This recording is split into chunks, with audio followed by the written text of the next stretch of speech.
Yeah, buhay na sila. Good morning guys. Ito na po ang ating inaalagaan. Napakataba, napakalusog ng mga ibon.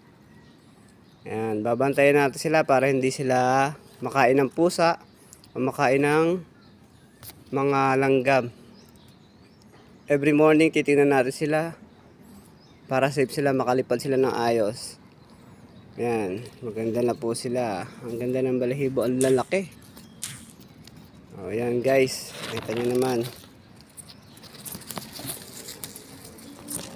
Ayun, hello.